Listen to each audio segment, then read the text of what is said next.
কক্সবাজার সমুদ্র সৈকতের সুগন্ধা পয়েন্ট বালিয়াড়িতে আটকে আছে সামুদ্রিক সাপ। নেই নড়াচড়া, বলা হচ্ছে ইয়েলো বেলেট সি বা হলুদ প্যাডযুক্ত সামুদ্রিক সাপ।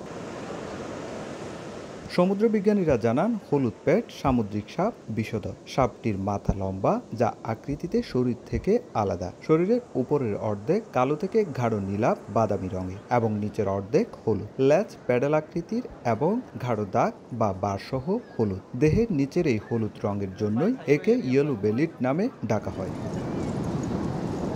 সাপটি দেখার পর পর্যটকরা ছুটে আসেন। বিরল প্রজাতির সাপটি নিয়ে কৌতূহলের শেষ নেই তাদের। হুট করে আমরা এখানে আনন্দ করতে এসে দেখলাম একটা সাপ জাতীয় দেখতে, মানে একটু অন্যরকম, মানে যেটা আমাদের জীবনেও দেখি নাই, কল্পনাও ছিল না। এই সাপটার বিষাক্ত কি না, বিষ মুক্ত ছাড়া আমরা জানি না। এইবার আমি দেখলাম যে বিষাক্ত একটা সাপ দেখা গেছে। আসলে এটা সচরাচর দেখা যায় কিনা আমি জানি না।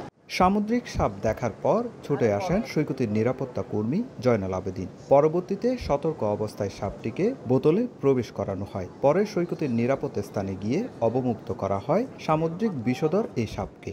এই সাপটা ভিতরে বাইরে সব জায়গায় কিন্তু বিষাক্ত। তো পর্যটকদের প্রতি অনুরোধ থাকবে হচ্ছে এটা এরকম সাপ দেখলে কোনো অবস্থাতে যাতে এটার পাশে না আসে।